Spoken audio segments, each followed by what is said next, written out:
Hello, everybody. Peter Zeihan here, coming to you from Colorado. Today is the 27th of June, and the news is that the Russian government has admitted formally that Wagner is an arm of the Russian state to the tune of about $1 billion a year in terms of their outlays.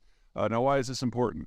Now, Wagner was formed by the Russians, specifically by a guy by the name of Yevgeny Prigozhin, back in 2013, 2014, in the lead up to the Donbass War, which is a war where the Russians basically created what were called little green men to fight on the other side of an international border and foment a, quote, secession war, and then under that pretext move in regular forces. No one really bought it, but the legal fiction did allow a degree of separation that gave especially the Europeans pause, and anyone who was looking for an excuse to continue normal relations with the Russians, the Germans are probably at the top of that list, grabbed onto that little flimsy bit of legalisms with both hands and wouldn't let go.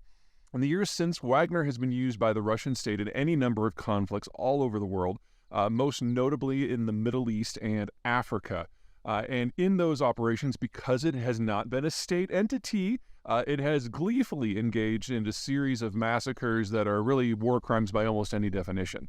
And so Wagner has been under sanction, not just in the United States and the European Union, but Australia, Japan, a lot of other countries that we generally consider part of the, if you want to use a loaded term, civilized world. And the leaders of it are persona non grata at most of the world's airports.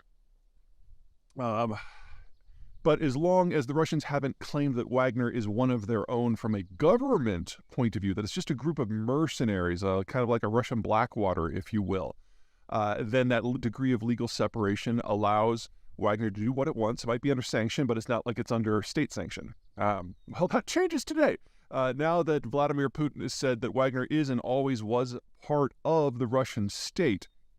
Now, assets of the Russian state can be seized in order to pay for things that Wagner has done in various countries. And whenever you have a government shift in one of the countries where Wagner is accused of war crimes, or one bordering it that has an influence in that area, you now have two things going on. Number one, the degree of legal insulation is gone. Now, anything that Wagner does or has done, Moscow itself is culpable. And in a lot of circumstances, Wagner/Russia have been compensated not with cash, but with, say, mineral concessions, with gold mines being a favorite. Those are now legally all up in the air. So the admission here not only is going to piss off a lot of people in Europe and generate a whole new round of punitive sanctions, it means that the assets of the Russian state and the assets of Wagner are now one and the same, and the same tools can go after all of them. And that flimsy legal pretext is completely gone now. And so anyone who had a line into a private asset by Wagner or a public asset by Russia can now use those same tools to go after both. So we're going to see a wrapping up of Wagner's international economic position in a relatively short period of time.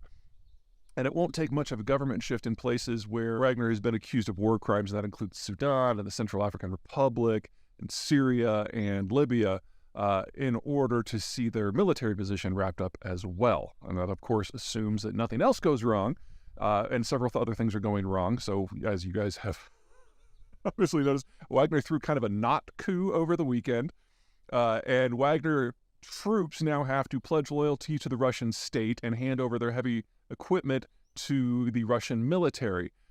Some of them will, some of them won't, and what that means is there's a smaller number of Wagner staff that are available to man all these international missions in the first place, even if the Russian government doesn't go through and do a purge of them, and that purge is definitely coming. Remember that Vladimir Putin's power center is not within the Russian military. They control it, but that's not their power center. Their power center is within the security services, most notably the intelligence bureaus like the FSB and the GRU.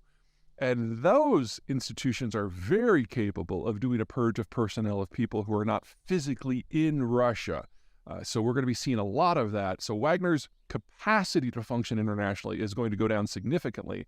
And since the Russian military no longer has the capacity to project beyond the former Soviet Union, you're looking at all of this getting wrapped up one way or another, probably by the end of the year.